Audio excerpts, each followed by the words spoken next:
Hello everyone, welcome to Digital Hammurabi. It's nice to see you all. It's been a little while actually since you've had Josh and I on a live stream. So, congratulations. I hope it's been worth the wait. It probably hasn't, but I hope so. I am Megan, for those of you who are joining us for the first time.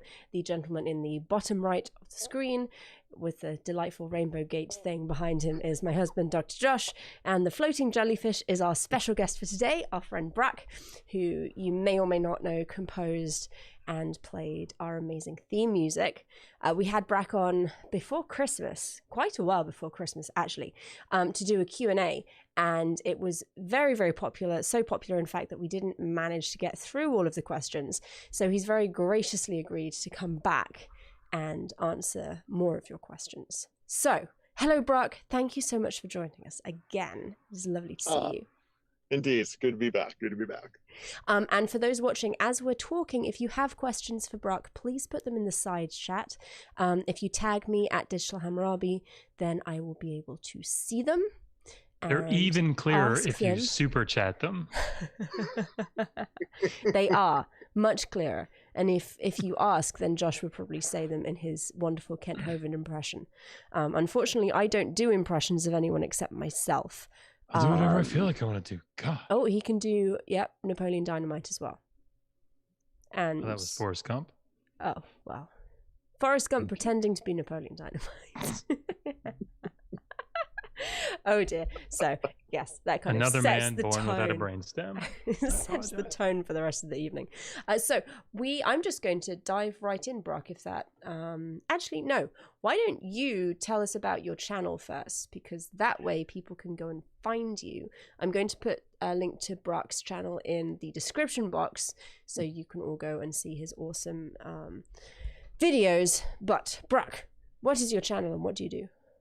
Yes, so my channel is the Esoteric Jellyfish, and it's a relatively new channel. Not too much content up yet because in real life things are, responsibilities are very pressing. I don't have time to really address, making videos, plus the amount of time that goes into making the videos.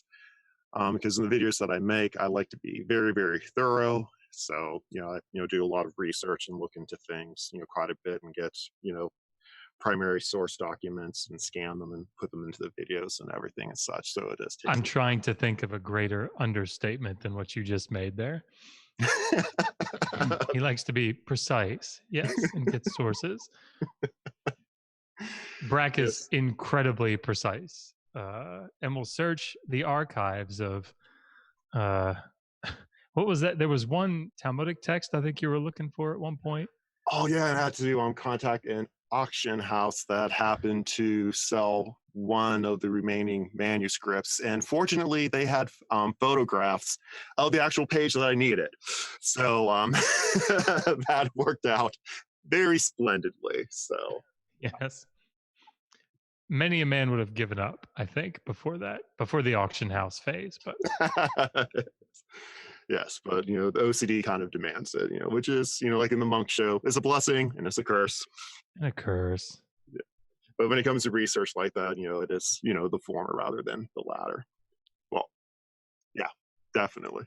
So yeah, if people are interested in that, I have one new video since the last time I was on, so it kind of shows you my upload rate. Which is the Christian corruption of the Septuagint. So, that sounds like, type of topics you're interested in. Please check out my channel and subscribe. Appreciate it. Yes, the shilling has been completed.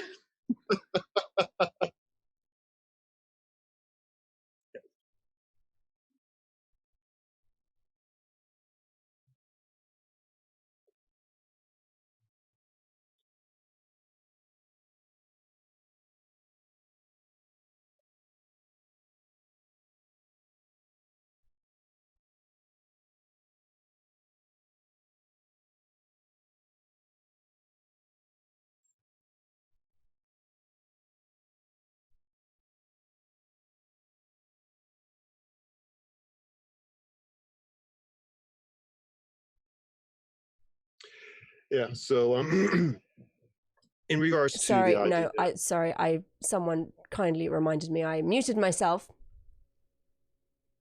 because I'm amazing. Yeah, I know. This is why I should not be in charge of the we live heard streams. you. See, that's what makes this so exactly. complicated. You guys heard, and really, you're the only people who need to. Thank you, everybody. I was typing to get Brak's channel in the description, so I muted myself so you wouldn't hear my keyboard. And then, was like, didn't unmute. So let's try that one again. Yes. Having had that wonderful introduction from Brak, we have our questions from last time. The first one is a little bit outside maybe Brak's comfort zone, but we're going to give it a go anyway. Josh is going to jump in if he has any thoughts. What does the Bible say about God causing an event by simply failing to prevent it? The example that's given is in Genesis, where God says he'll increase childbirth pain. Yeah. So, this topic, it's not within my wheelhouse, obviously, but, it is, a topic I'm familiar with and, personally, had to deal with as being someone, who is, someone who is, an Orthodox Jew. And it kind of goes around with the, the idea of, with evil in the world. And within the Jewish worldview and how we see things is that God causes evil, full stop.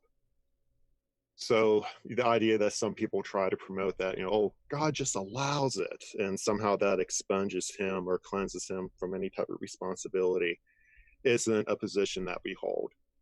Something bad happens, either, God's causing it directly, or it's just, the laws of nature that's been established. Like if, God forbid, I would fall off a roof and I broke my leg, is it because God directly caused my leg to break, or is it because I was stupid enough to fall off a roof? But we do have text, where it directly says, like in Isaiah, where it says, where God's talking, he says, I create the light, I create the darkness, I create the good, and I create the evil. So very directly, he's not saying, I allow the evil. He's saying he causes it. And then there's also the passage in Amos where it says, doesn't evil befall a city and the Lord not cause it? So the text is very clear that, God does these things. And in fact, I am thinking about making a video talking about this, whereas I have the title already. It would be God, the good, the bad, and the ugly. Nice. That'd be pretty good. No pun intended. So can I ask then, Brak, so, we've talked about this a little bit, and maybe this be a good time to just sort of touch on it briefly. So from a Jewish standpoint,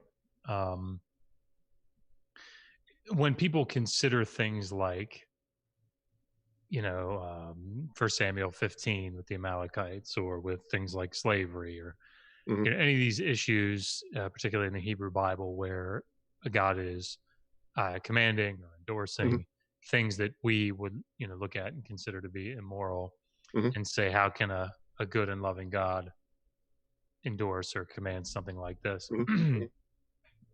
From a Jewish standpoint, what is your and I know the answer, but I want to get it out of you. What is your position as an Orthodox Jew on God's position vis-a-vis human morality? Is God the source of morality, and the laws that are in the Old Testament or in the Hebrew Bible, are they things that he holds in himself? How does that work in your theology? Yeah, so one thing is that we do not conflate the concepts of morality in the law. The law that God gave at Mount Sinai to us, and us being, Jews, obviously, it's basically a work contract. It's like if a person gets a job at a factory, or, in an office, or, at Walmart, or what have you. There's certain stipulations that the employee has to the employer, and certain stipulations the employer has to the employee. These has nothing to do with morality or with right or wrong. It's just what we are commanded to do and what we're not commanded to do. Now, obviously, you do have some crossover, obviously. Just like if you're working at Walmart, you'd be told, hey, don't steal the product when you're shelving it. you could say that's kind of like a moral thing, but, the idea is, the bulk of the work contract is that these are just things you're required to do because you are an employee. Yeah, wear your vest. Don't park in the front. Park around where the employees are supposed to park. Exactly. Those are moral things. Exactly. It's just things you're required to do. And another good parallel with it, I'm glad that you mentioned that, is that only people who are employees are obligated to fulfill these. So, parking, not parking in the front, that's if you're an employee. If you're just a regular shopper and you can get a front parking space, you're going to take it. You're not forbidden to take that front parking space. So the same thing, with these laws, they're not universal that everyone is obligated to observe, fulfill. Therefore, us Jews to fulfill. I mean, if someone who's a non-Jew wants to become a Jew and fulfill these things, that's fine. There's no issue with that. But just like if someone who likes shopping at Walmart wants to get a job there, that's fine as well. But, you don't have this overarching, like, oh, these are moral things that everyone has to do. It doesn't exist, in our mindset. It's just say, in fact, we say we're, avadot, of Hashem, we're servants, we're slaves, of God, because we, have that view of, we're his employee, basically. So then and then I'll stop asking questions. Sorry. Just, this is interesting to me. So no, that's fine, my brother. So is there a time that God can give a command that he doesn't have to hold himself to? Yes, exactly. The laws that are given are specifically for Israel. It doesn't apply to God. For example, the commandment to honor one's parents. God has no parents. So obviously he's not able to fulfill that commandment. So the commands that are given, God's not under any obligation to fulfill these laws himself. Just like a manager who gives a Walmart employee, hey, you got to be here from 9 to 5 and stock, the frozen cauliflower. The manager's not obligated to do that. That's the job that was given to the employee to do. So then, well, okay. No, I'm not going to ask that because I said I wasn't going to ask it. Megan, when you start, don't forget to unmute. But it would be interesting at some point, I think, to talk about from a Jewish perspective, where does morality come from? Is it rooted in God's nature? Is it a divine command? Is there some other thing? But we don't have to talk about that tonight, particularly because I'm not going to spring that on you, since I know it wasn't something we talked about beforehand. Brak, go into a long lecture on how morality works. Yes, and something that's not something I actually went to school to study specifically. Sorry, Megan, go ahead. But no, that'd be a great conversation in the future, definitely. And yeah, it would kind of need its own time because there's a lot of nuance, to really get into weeds to to approach it, correctly and fairly and properly. Yeah. Well, we will move on to question 2 then. In Judaism, is there a difference between uncleanness and sin? Yes, and when you had gave me the leftover questions, and I saw that one, I got really excited because it's a pet peeve of mine when this conflation occurs, where people equate ritual and cleanness with sinfulness. And a lot of times, some people will take this conflation, kind of straw man things. Well, they'll say things like, oh, a woman, when she's menstruating, she's sinning, but she has no choice as part of her biology. Why does God hate women that he's making them sin beyond their choice?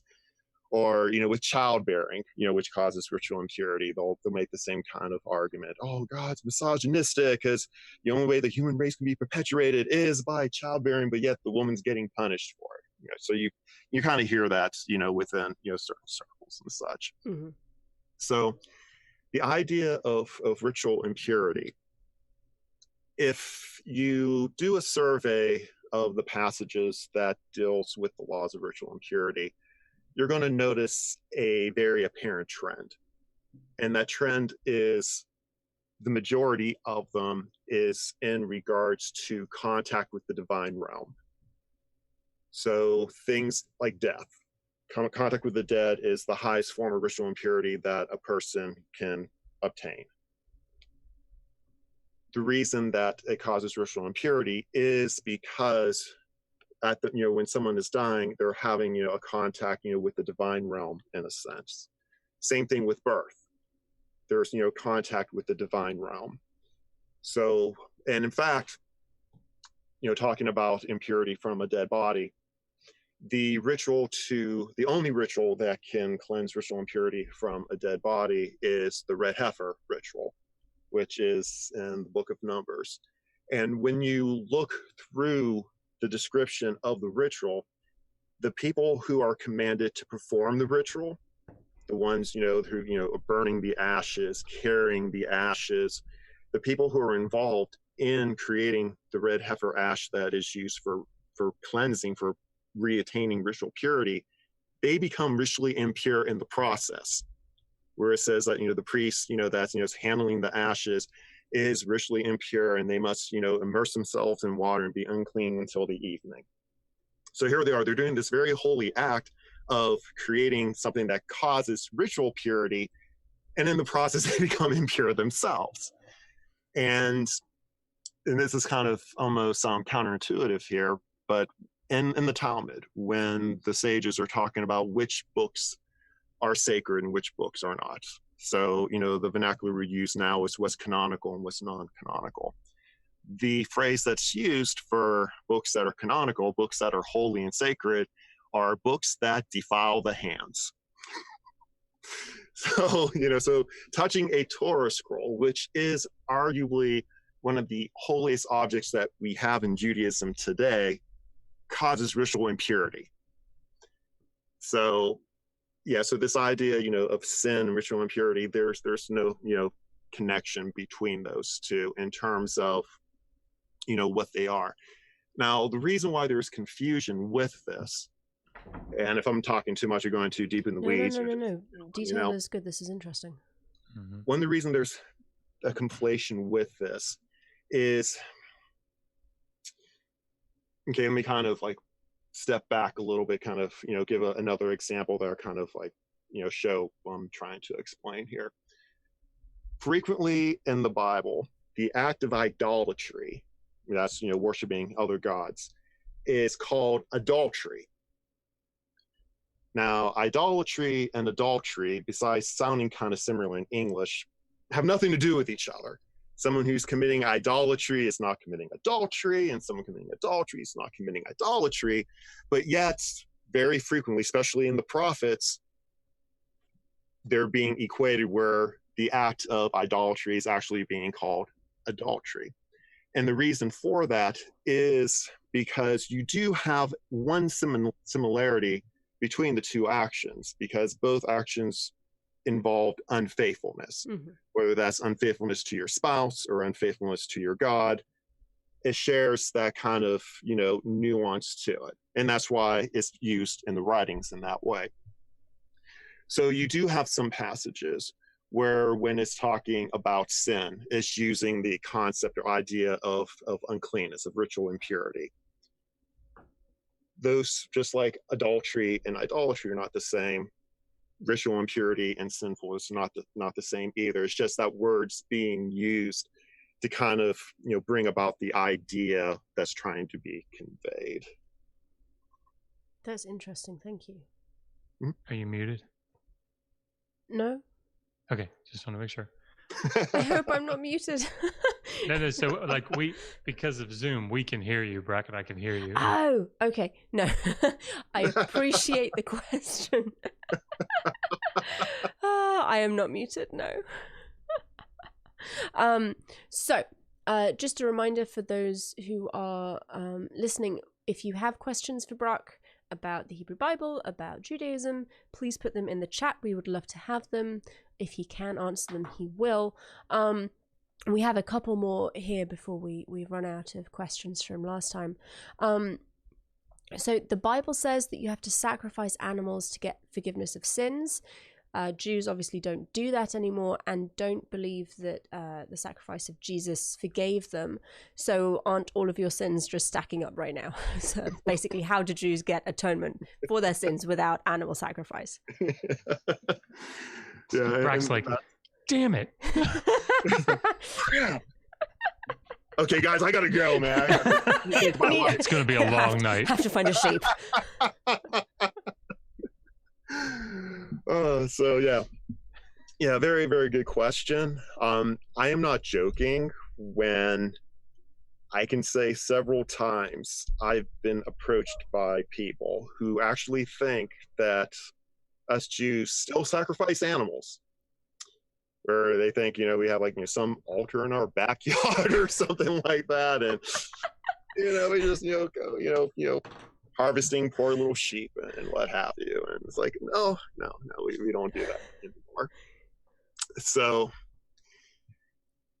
one of the problems with that question, with how it's phrased, is that the Bible doesn't say that it's the sacrifice of the animals that is giving the forgiveness of sins. So one of the best passages to look at, in my opinion, is the passage in Kings, in which King Solomon is inaugurating the first temple, and he's offering a prayer. And in the prayer, he talks about how atonement is going to be made. And when you look through that passage, I think it's in chapter 8, if I'm not mistaken, where he gives the descriptions that what the person does to attain forgiveness is that they pray towards the temple or towards Jerusalem or towards the city, and that they turn to God, or they repent, they come back to God, and they confess God's name, and they pray, and they make supplications to him. That those are the parts that the person does. And then it says that when the person does this, then God will hear from heaven and he will forgive. Nowhere in this entire prayer are sacrifices mentioned. Solomon doesn't say, and when they repent and then sacrifice, the lamb, or even, and when you repent and you think about the future sacrifice of my son. You don't have any of that in this passage. The thing that's being required of the people is repenting, turning from their sins, confessing their sins, and facing towards the temple while you're doing that. Mm-hmm. And doing that, God, it says that God will hear from heaven and he will forgive. So the question then becomes, so what's with all these sacrifices? Why are these animals being killed? And again, the vision that a lot of people have in their mind is they're just, haplessly, violently, killing all these animals. So the best way to think of it, in my opinion, is there's something weird with us humans that eating a meal has some kind of psychological effect with us. That's like when you and Josh first met each other. Mm-hmm. If he said to you, hey, baby, I want you to go into a darkly lit room with me, sit across the table at candlelight, and we'll just stare at each other. You'd be like... Yeah, it was at roller derby, so I don't know what you would have thought of that. You would be like, okay, this guy's a creep, right? You'll be, calling the police. Little bit concerned there. But if he's like... That's why you called them. Well, because he added, and we'll have, some nice, steak, yeah. and, some, fancy Italian or French meal. All of a sudden that makes it okay all of a sudden, right? Or, if you're organizing a family get together and you're like, hey, let's all sit around a table for a few hours and stare at each other and talk uncomfortably. But like, hey, let's eat some turkey while we do that. All of a sudden, all is good, much right? Better. So, there's something about the process of eating that with human psychology, which I don't know, I'm not a psychologist or anything, and I don't know why we're this way. That'd be best for, someone who's an evolutionary psychologist to answer. But, for some reason, that's just how we're wired for some reason. Mm-hmm. So with the idea, the sacrifices, they were to eat. So the temple was basically a big barbecue joint, basically. So when you went to the temple, the animals that were sacrificed, they were eaten. Very few animals that were sacrificed were not actually eaten. So there are a few that were whole burnt offerings where, nothing was eaten. But that was, a small percentage of the sacrifices. The lion's share, like 90%, maybe, I don't know the exact number, it was eaten either by the priest or by the people. And, you basically are going on a date with God, in an extent. And how this ties into the idea of atonement with sin, we all know that Josh is the most amazing husband who ever walked the earth, arguably, and he would never do anything wrong and never anger, Nope. Megan. But let's just assume, we're like in a bizarre universe, and and Josh makes you mad, and he knows it, and he's like, oh crap, I shouldn't have done that, and he feels really, really bad. So on his way home from work, he'll swing by the flower shop, get some nice flowers that you like, and maybe get a box of chocolates. And then, he'll come home to you and he's like, baby, I'm so sorry. And, he'll give you the flowers and the chocolates. He's like, get dressed up fancy. I'm going to take you to that restaurant we went to when we first met. That wasn't creepy at all. The non-creepy restaurants. That's a good name like, for a restaurant. It is. Yes, it is a non-creepy restaurant. I love that place. And you're going to be like, oh, Josh, I forgive you, and everything's lovey-dovey and happy. Now, yes, and he's very happy for that. Now, did you forgive him because he gave you flowers? No. Did you forgive him because he gave you chocolates? No. No. If he came home and didn't do any of those things, but still, expressed contriteness and felt bad for what he did, you're going to forgive him regardless. Yeah. But him doing those things, these were manifestations of him displaying to you how sorry he was. So you're not forgiving him because he's giving you the flowers, but he's given the flowers as an act to manifest physically the fact that he does have his contrition in his heart. So it's the same thing that's happening, with these rituals in the temple. It's not the rituals themselves in the killing of the animals that's attaining the atonement.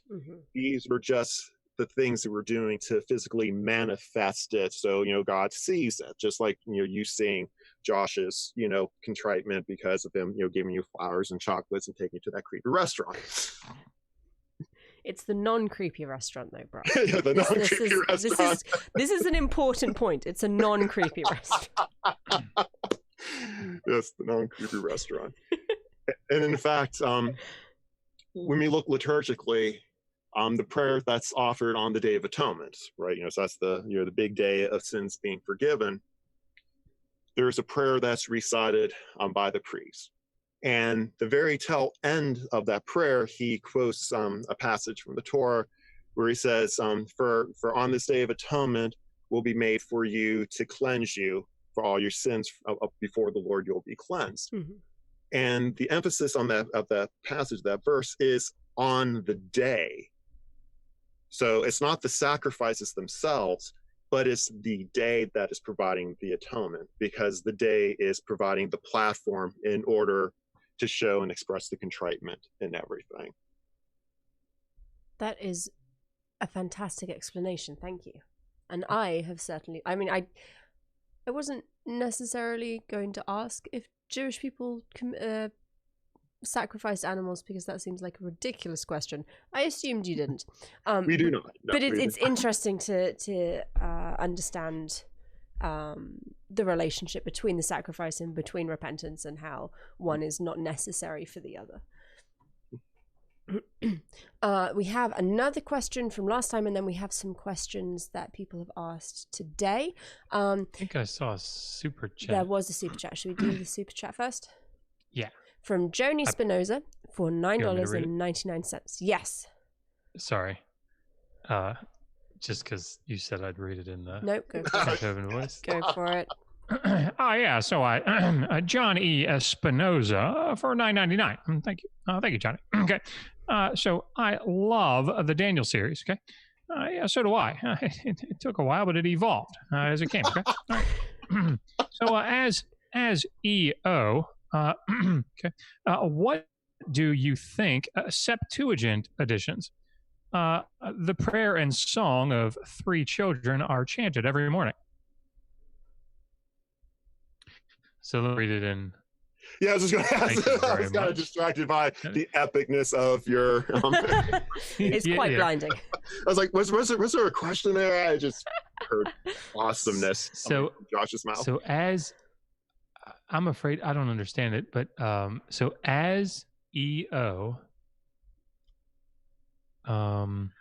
what do you think Septuagint editions as EO? So it's the word capital as E, followed by EO. Yeah. Maybe that's E, some Eastern Orthodox. Oh, okay. There we go. Nice. The prayer and song of 3 children are chanted every morning. Okay, so I believe he's referring to, and I'm not that greatly familiar, just in the periphery in regards to Orthodox Christian liturgy, but I believe he's referring to the Greek additions to the Book of Daniel, where you have the prayer of the 3 children, I think it's called.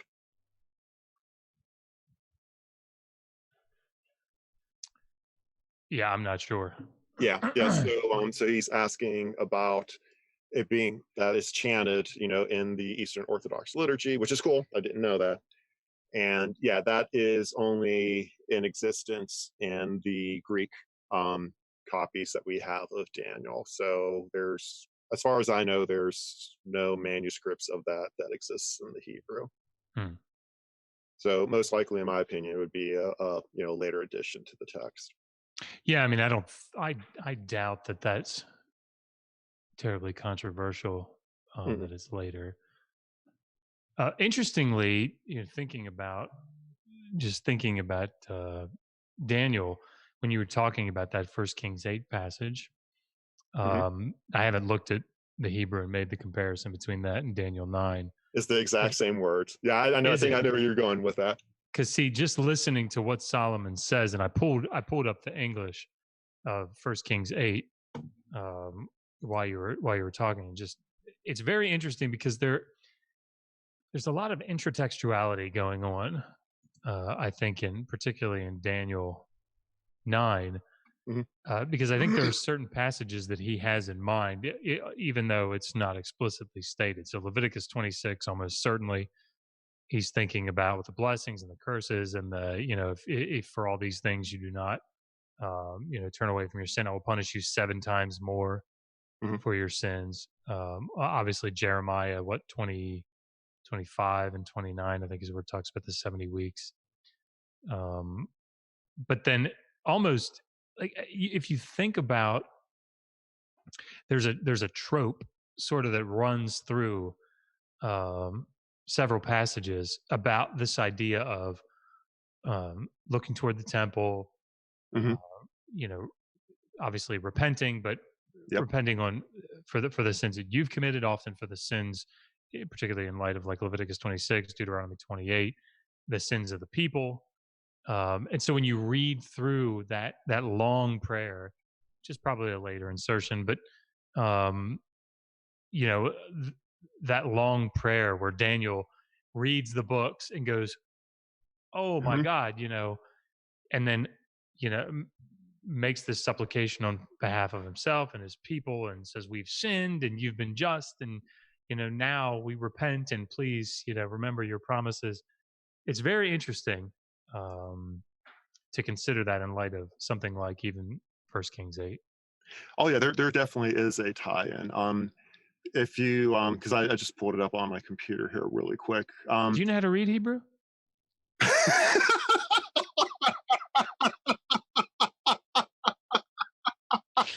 Sorry, I couldn't resist. Okay. See, the thing is, I could picture you for a second going, "Have we talked before? I'm pretty sure we have." Hey. I'm not going to take you out to dinner after this at that non-creepy restaurant, Josh. You keep this up. So yeah, so and Kings, once again, like I just mentioned in the previously, it talks about repenting and making supplications to God, right? And facing the temple. And you have in Daniel 9 where it says, "And I set my face unto the Lord God to seek by prayer and supplications," right? And he says, "I made my confession," right? Now here's where it's interesting, because yes, we do have the same words. The grammar's a little bit different, but we do have the same words. So the words we have sinned, we've done perversely, and we've committed wickedness, right? So for we have sinned, we have chatanu, okay? And that's what we have in Kings, and we have the exact same word, exact same grammar in Daniel, chatanu. Then if we go back to the Kings for the second word, we've done perversely, we have ha'azirinu, and in the Daniel one, the hey is missing. So it's just we know. Okay. Then we go back to the Kings for committed wickedness, and you have Rashanu. And in the Daniel passage, the grammar's a little bit different, and you have Hirshanu. So it's the exact same root, exact same words, just the grammar's a little bit different. Basically, the hey jumped around kind of in a way. So yeah, so you were spot on when you're like, wow, that sounds really familiar. Yeah, in the text itself, it's the same. And we also have that in one of the Psalms. I can't remember offhand which Psalm it is, but one of the Psalms has those same three as well. That does not surprise me. Yeah. It's and then Megan, we'll stop yammering on, but it's the yammering is kind of why we're here. I do always find it interesting that incredibly difficult passages like Daniel 9, Isaiah 53, these passages, even Psalm 22, these passages are, because they're sort of part of the arsenal, of this proving certain aspects of Christianity, that they're treated as incredibly straightforward and simplistic in many circles, when it's almost ironic, because they're not at all.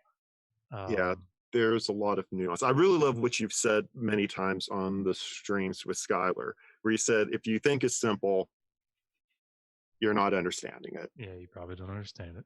Because there is a lot of nuance, there is a lot of complexity. And that's not to say that, a person reading something in English isn't going to have, a general idea, or they can't, understand things. We're not taking this elitist position. But it's important to recognize that by having a limited ability to be exposed to information, if a person can't read Hebrew, which is fine, if they can't read Greek or, Aramaic, which is fine, you need to be conscious of the fact that you're going to be limited to just how deep you can understand things.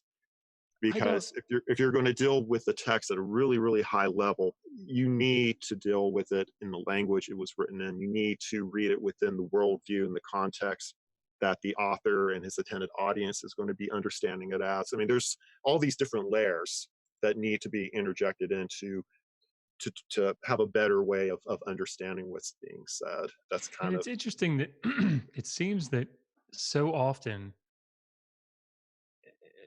obviously not always, but quite often, it seems like biblical studies is one of those places where that idea kind of gets lost.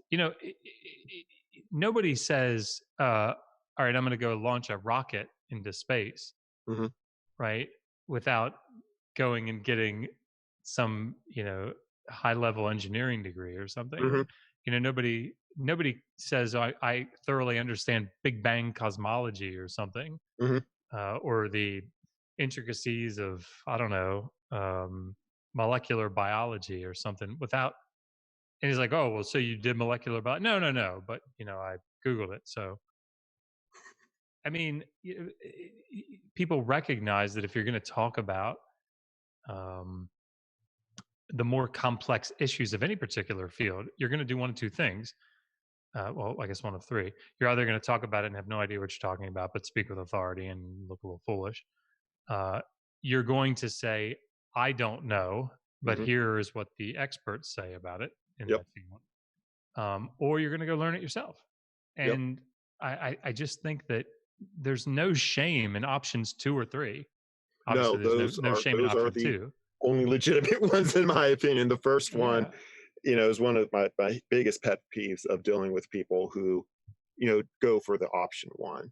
Option 2 and 3, those are the only ones that you can really do. And I think one of the reasons for this is like my speculation, but in Protestant Christianity, and I'm not, poking, fun or anything like that. I'm not, being anti-Christian or anything. Oh, But no, yeah, but in Protestant Christianity, they have this idea, scripture and scripture alone. So part of their mandate, of doctrine is you only need the Bible. You don't need a priest to interpret it. You don't need a pope to tell you what it means. You can just read it and understand it yourself. And that was a really big ideology of the Protestant Reformation. One of the issues with that is ignorant of the fact that in order to do that requires a great degree of study and time and research. And even doing that, you're not guaranteed to be able to do this because it is very complex. It is very complicated. And there's a reason why we have teachers that teach things and explain things. And when you read a translation, you're trusting the translator is doing it correctly. Yeah. So if a person doesn't know Greek or Hebrew or Aramaic and you're reading a translation, you're dependent upon that translator's opinion of what these words mean. Especially you're dealing with a non-pointed text, which is, another, layer to it. When it's unpointed, it becomes much more of adventure. Let's just, put it that way. And Josh, exactly what I'm talking about here. But you're trusting that person. I think that's kind of what encourages people who go down that King James only path, because they need to believe that that translation is coming from God in order to fulfill that mandate, Bible and Bible only. Yep. Because if that translation wasn't done by God himself, then, you got to deal with that cognitive dissonance. It's like, oh, it's not Bible and Bible only, it's Bible and the translator. Yeah. And that's just, reality. If you don't adhere, which is fine. Yeah. If one does not adhere to or subscribe to, something like a King James only position, I remember one time someone said to me, I don't know why we need to learn Greek and Hebrew. Bible's written in English. Right. And okay, in a sense, that's true. Sure. The interesting thing about it is when people talk about the simplicity that is in the text and how you don't have to have all this, quote unquote book learning. The problem is that, as you've said, Brak, when you read your very easy to read English translation, you're standing on the shoulders of giants that have gone ahead of you to do that legwork. Yes. So, so this idea that, okay, you might not need to learn Greek and Hebrew and Aramaic in order to understand aspects, of these texts. When you come to a crux, which happens all the time, now you're not only relying that the person knows Greek, Hebrew, and Aramaic, but in all likelihood, they've had to study other languages that, particularly in the Semitic language, in the Semitic field, that, here's a hapax legomenon. Here's a word that only appears one time in the Hebrew Bible. Well, how do we figure out what this root means? Well, it's tough. I mean, I'm thinking of the Exodus 21, is it 20, 23, 24, I think, where the word ason. Ason is tough. It's not that it's a hapax, but ason is tough because it's not entirely clear. It's not straightforward, even in the English, but I mean, even in the English, it's not straightforward in many translations what they're trying to get across, and that's pretty important to that section. So yeah, anyway, just this is our. You're completely spot on. In fact, there's passages in the Talmud in which they're dealing with some of these words that even during that time period. So we're talking, quite early on in the game. where they didn't know what certain words meant. And you have this one discussion where I can't remember what the word was, but the sages were like, what does this word mean? And they're like, wow, I don't know. And then the one sage was like, well, my slave girl, I heard her use that word in regards to sweeping up my floor. So the word must have some idea of sweeping. Solid.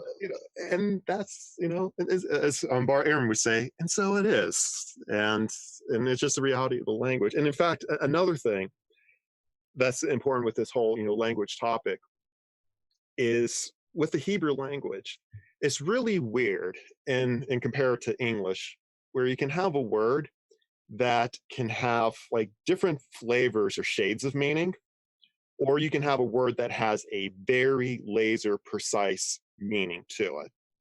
So one of the ones I like to talk about, because the Ando have connected with it.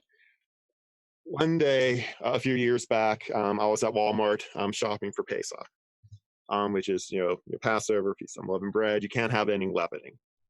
So I'm shopping, and I have baking soda in my shopping cart, because baking soda is allowed on Passover, which I will get to in a moment. And someone saw me, and obviously, hey, that's an Orthodox Jew there. And they're like, oh, what are you doing today, sir? I'm like, oh, I'm shopping for Passover. And they look in my cart. It's like, why do you have baking soda? And I was like, what do you mean? It's like, well, that's leavening. You can't have leavening. Why are you buying baking soda? So I had to explain to him what I'm going to, explain to you in the audience now. So in the Torah, the prohibition is against chametz. Okay, that's the Hebrew word. The actual definition of chametz is something that comes from the 5 species of grain that's been in contact with water for more than 18 minutes before being fully cooked. That's what the word means. So baking soda does not come from one of the 5 species of grain, so therefore it's not forbidden. So even though when we think of leavening, baking soda has a leavening-like function, helps, food to raise, the prohibition isn't against something that's going to be leavened. That's not the prohibition. The prohibition is chametz, which again is very, very, very specific. So if someone doesn't know this, and they're reading and they say, oh, unleavened bread, remove all the leaven from your house, it's understandable an English speaker reading that is going to think, well, baking soda is going to be forbidden, because they're not privy to what that word actually means. That leaven is not really an accurate translation, but it's really the best that we can do, because when you're translating, you're going to say, and there be no chametz in your dwellings. For the translator to write out that huge, long paragraph, you shall not have in your dwelling something from the 5 species of grain that's been in contact with water for more than 18 minutes before being fully cooked every single time. It's going to be freaking long after a while. Yeah. So they're like, oh, the closest thing, leaven. Yeah, okay, that gets the idea. We'll just, go with that. So there's a lot of shortcuts that are done in translations just because of that practical aspect. Otherwise, you're just going to have a huge tome.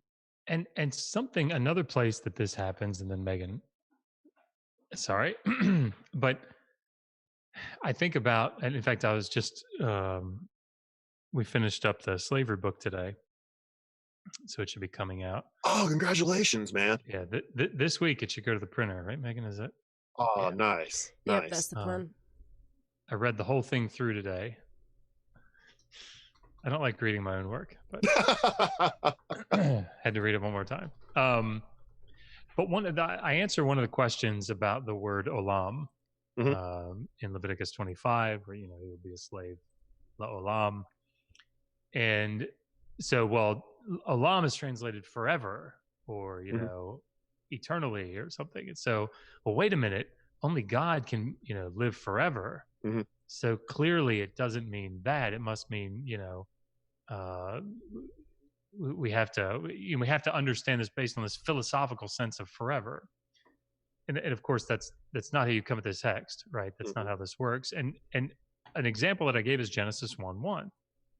So you could translate Bereshit bara Elohim et hashamayim v'et haaretz. You could translate heavens and the earth as the world.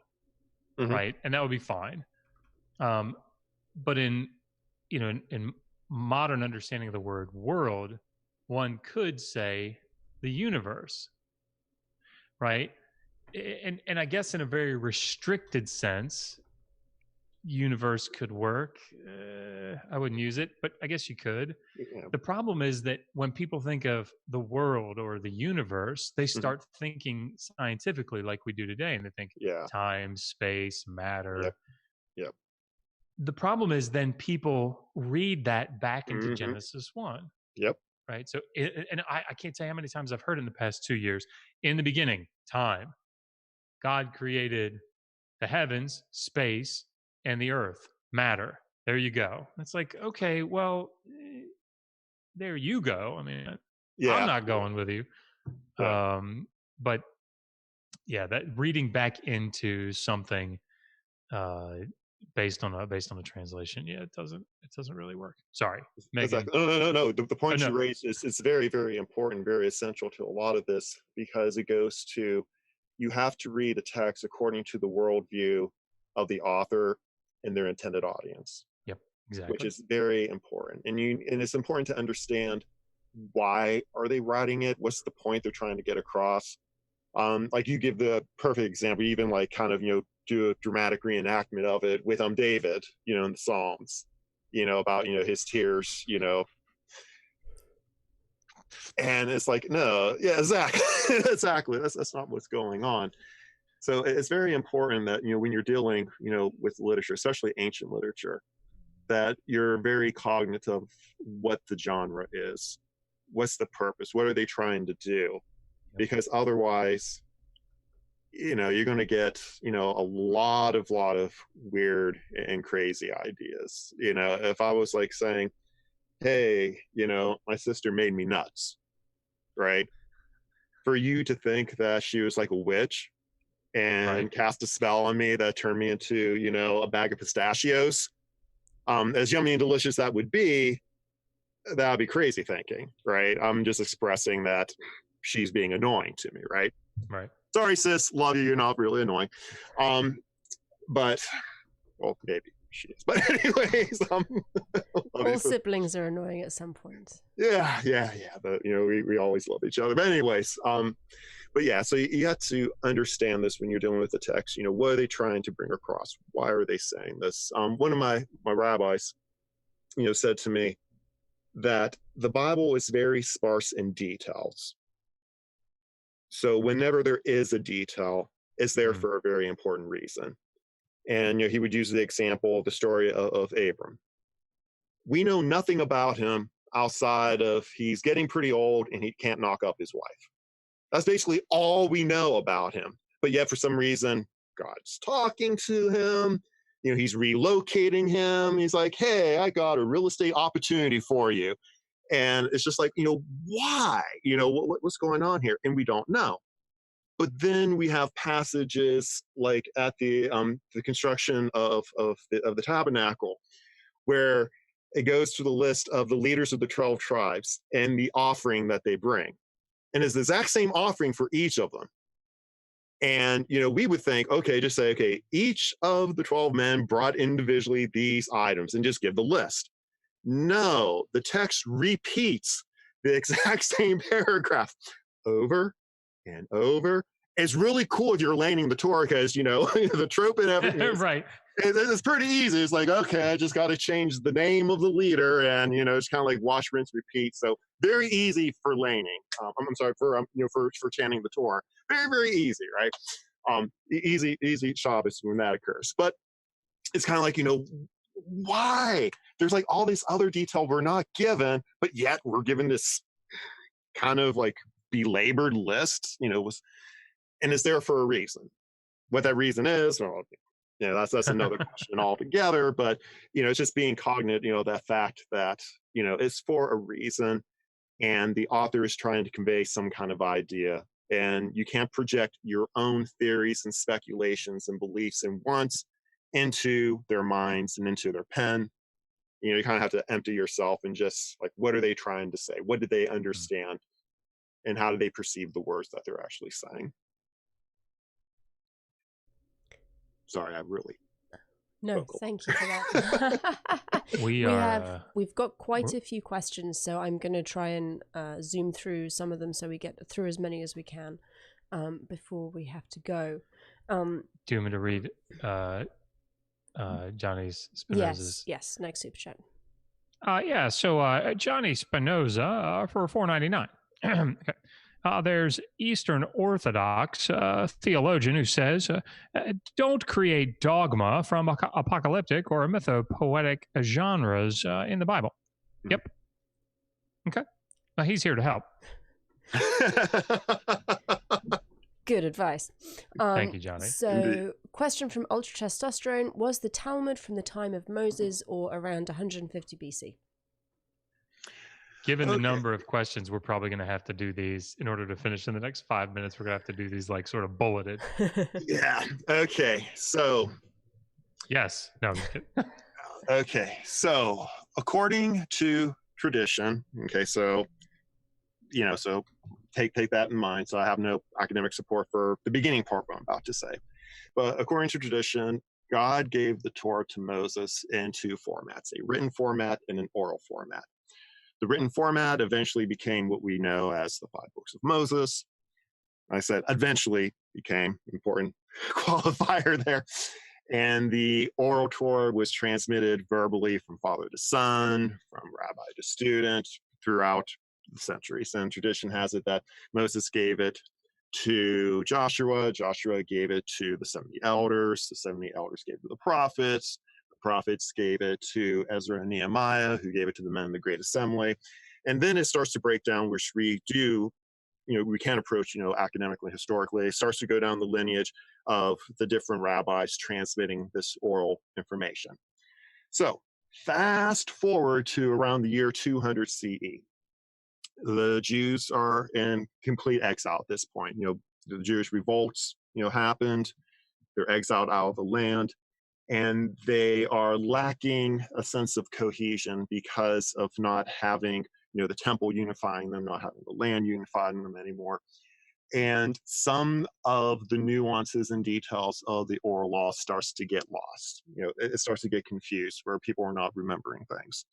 So the sages decided, okay, we need to put into a written format the oral law. And this is what we have as the Mishnah. And basically, the easiest way to think of it is they took all the rabbi notes that they took when they were studying and kind of redacted it into what we have as the Mishnah. So it's very disjointed, it's very ADD, where it jumps topics all over the place. Chronologically, it jumps all over the place, where you can literally at times have rabbis spanning 5 centuries having a conversation with each other if a person's not aware of the time frame of the rabbis that are being mentioned. So anyway, so you have the Mishnah. Fast forward to around the year 400 or so, even more nuances begin to be lost. So they start to write a commentary to the Mishnah, which is known as the Gemara. That gets compiled together, what's known as the Jerusalem Talmud. And then about 200 years later, around the year 600, again, more stuff, gets, confused and lost. So they create another Gemara, this one from Babylon, which in tandem with the Mishnah becomes the Talmud. So basically, in terms of the literature that is the Talmud, it dates from around 200 CE to about 600 CE in terms of its composition. In terms of the material that's in it, academically, it goes from about 200 BCE up through those time periods. And then, of course, traditionally, it goes back to the time of Moses. Fantastic. Thank you very much. That's quicker than what I thought it was going to be. You did excellent. Beej is asking to ask. Before we do, and if you want more details on that, I have a video on my channel that's called "How Judaism Proves the Historicity of Jesus," or Jesus Historicity, or something like that, in which, in the very beginning, I actually give a primer explaining what the Talmud and Mishnah is and all that. So, if you want a more in-depth, better explanation, arguably, then yeah, go ahead and check out that video. Check And be sure to gently caress the like button exactly. and embrace that subscribe button. Exactly. And the link for Brak's channel is in the description box, so you have really got no excuse for not going and checking it out. Don't be shy. He's very nice. Beach says, please ask about the argument in some sects about whether Moses brought the commandments down or the entire 5 books of the Pentateuch. Okay, can you say that one more time? Yes. Beach is asking about the arguments about whether Moses brought just the 10 commandments down from the mountain or the entire 5 books of the Pentateuch. Okay, so like, I had just explained, both the oral and written, according to tradition, was given to Moses.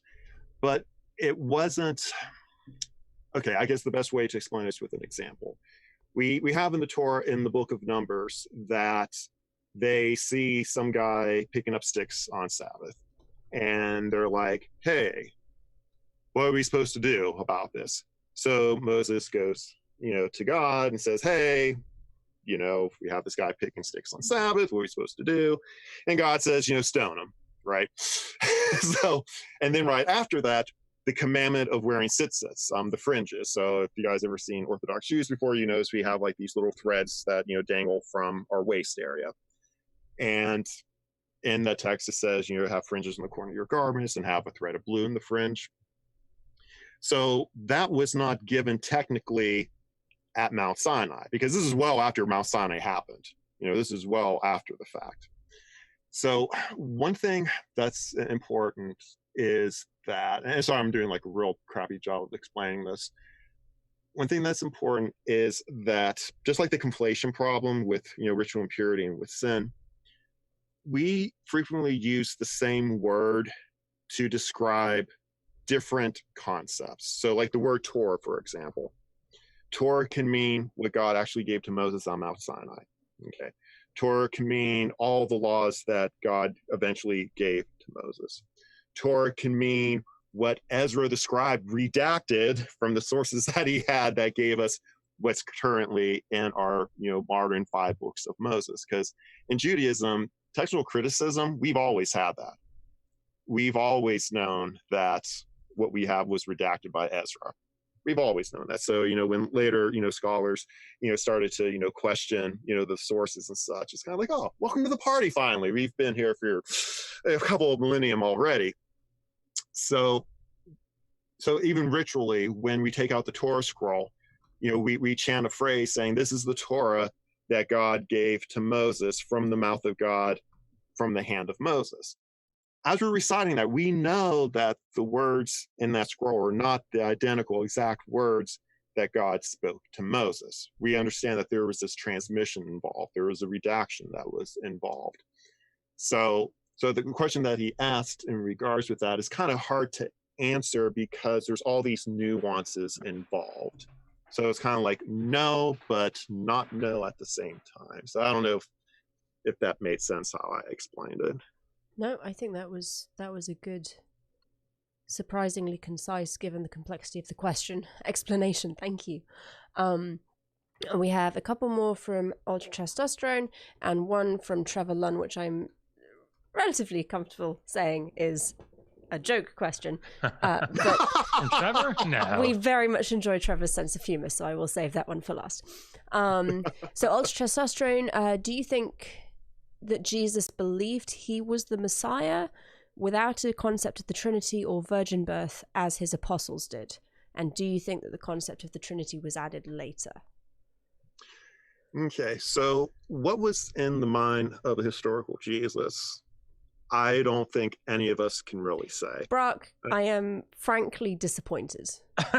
Yes, I know. I was expecting some Brak, kind of... Speculate wildly. Well, you see, there's these ancient aliens that came up. Sorry. So if he thought he was the Messiah or not, I don't know if we can really say. We can say what his believers thought that produced the texts that we have. but the distance or the connection between what his followers are saying that he thought and what he actually did, it's important to be cognizant of the fact that there might be some type of disconnect between the two. In terms of the concept of a trinity, that is a concept that is foreign in Judaism, both modern and ancient. You did have a heretical sect of Jews during the Second Temple period that did toy with the idea of there being what would be the number two form of a trinity, biunity, or okay, I'm just making up words here. Duality, but anyways, maybe. What's that? A duality, maybe. Duality, thank you.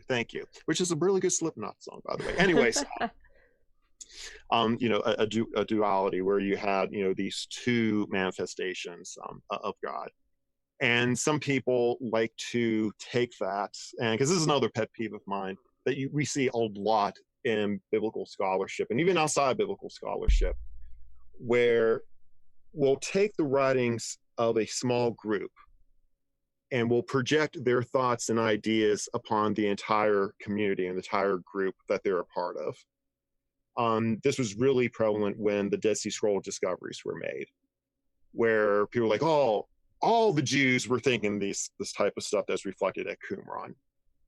And the fact of the matter is, it's important to realize that when you're dealing with a sectarian text or sectarian beliefs, it's important to realize that that's reflective of the group that holds them, but you can't transfer that to the rest of the nation, the rest of the community. It would kind of be, you guys remember David Koresh and the Branch Davidians back in the 90s? Mm-mm.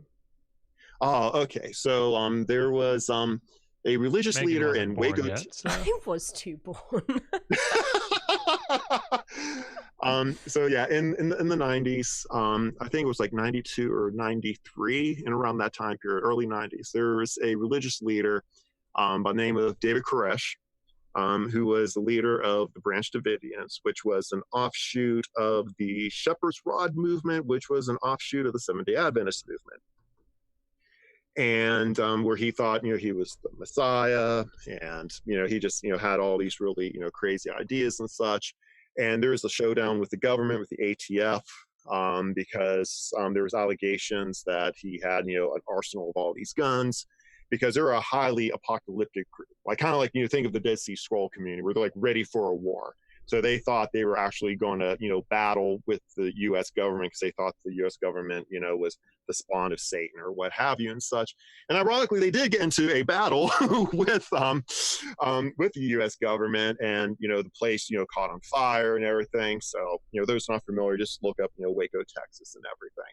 And it's an interesting parallel, because the same thing kind of happened with the Jews who were apocalyptic and wanted to fight the Romans. They kind of got their butts handed to them.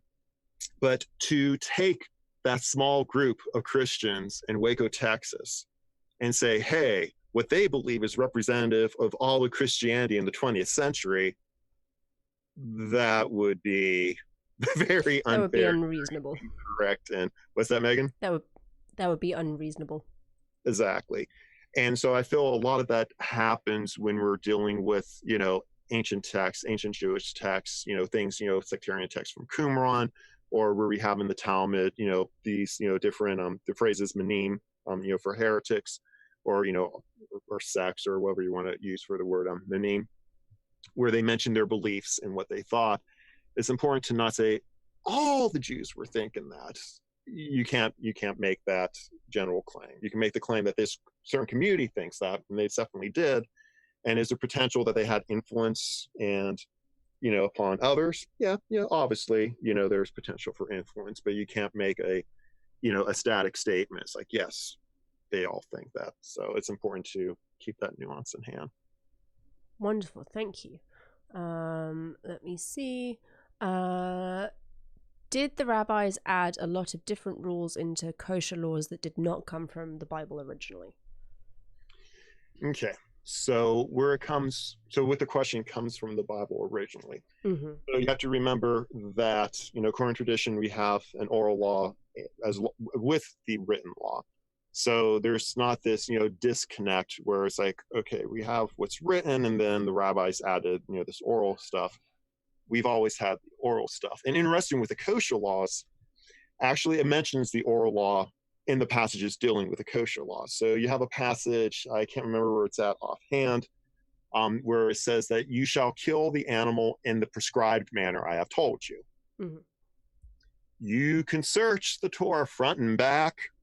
Heck, you can throw in the entire, Old Testament. You can throw the New Testament. You can throw whatever you want in.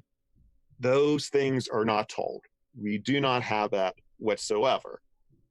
But obviously, they knew what it was. Mm-hmm. Because otherwise, how are they slaying the animal in its prescribed manner if they didn't know what that prescribed manner was and if that prescribed manner wasn't transmitted? Mm-hmm. So, there's definitely, an oral transmission. And in fact, in a lot of scholarship, and you can correct me if I'm wrong on this, Josh, ironically, there's more evidence and quote unquote proof for a transmission of an oral tradition as opposed to a written tradition. So, so it's kind of, ironic and funny on that. So, yeah, so with the kosher laws, it's not that, the rabbis were adding it. What we have in the Talmud is the writing down of what was transmitted orally.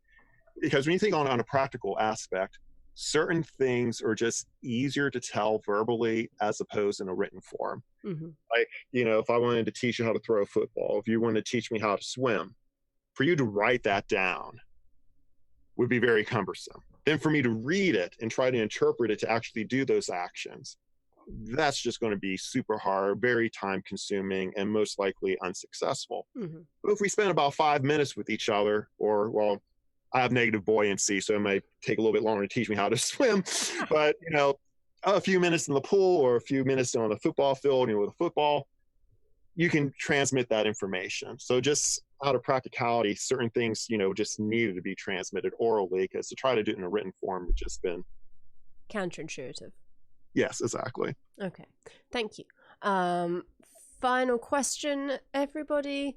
Like I said, it is a lovely Trevor Lunn who always brings us something to chuckle about. Did Yahweh go with an ancient language form without vowels so that people had something to do by applying oral tradition to help preserve textual accuracy? Say that again, that was epic. Say that again. Did Yahweh go with an ancient language form without vowels so that people had something to do by applying oral tradition and usage before Nikud had helped preserve textual accuracy? I freaking love that. That is phenomenal. And my answer might be surprising. I'm going to go with the yes on that. And here's why. So traditionally, so again, taking out the academic kippah and putting on the traditional kippah here, or the theological kippah, we have the belief that within the text of the Torah was known as the 50 gates of knowledge, which means that every story, every verse, every word, even every letter has all these layers of meaning interweaving into it. And that's one of the reasons, we believe that, when you read the text a second time, third time, fourth time, you kind of see things you didn't previously. Now, of course, a lot of that is due to, familiarity and what have you. But the idea is like, this text has these multi-layers of things that are going on with it. Especially when we go into how, as Jews, how we read the Bible, where we have a plain understanding, an allegorical understanding, a comparative understanding, and a mystical understanding. And these understandings, they don't contradict each other, they all complement each other. You have all these different layers. And one of the things that facilitates this is the fact that it is in terms of the script, a vowelless language, because it allows for, different, nuances and little, play on words and little, like the twisting and weaving, not twisting in a bad way, but, twisting and weaving and playing with the text that you couldn't really do, with English. Mm-hmm. If it was written out so completely. So like the word, Shabbos, for example, is shin beit tal. Beit and tal is also the word for a house, right? Mm-hmm. It's also a word, for a daughter.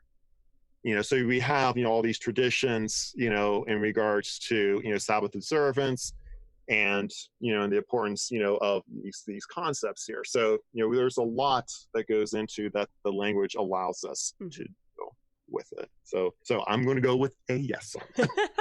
Well, that is more of an answer than I thought we could actually give. So thank you. And thank you everybody for joining us.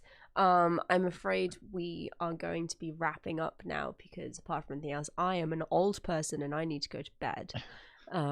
Okay, boomer. Thank you, Josh. But this has been absolutely fascinating. Thank you all for joining us. Thank you for your questions. Thank you for the very lively, respectful discussion in the live chat. You guys are always, you do us proud. I'm impressed at how you can talk to each other and disagree and remain civil and cordial. And thank you for that.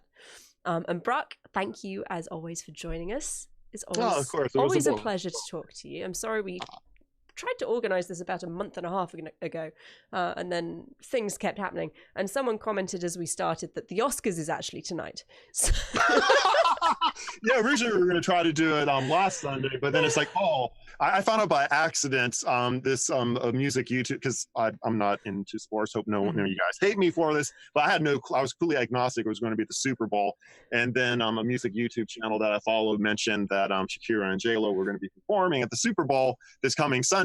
When I seen it, I was like, oh crap, that's when we were doing the live stream. So I was like, might not be the best Megan, are you sure we want to do this on Sunday? No, maybe we shouldn't. Thankfully, we still had a good audience despite the Oscars. So I don't know if it's actually started, but yes, we're great at timing, is what I'm getting from this discussion. But this has been wonderful. Thank you all again. Thank you, Brak, Josh. Indeed. Thank you. Sure. Do you want to take us out, my love? Yeah, sure. Brak, really appreciate it, man. All right, everybody. Until next time, resist poor scholarship. Always ask, how do you know that?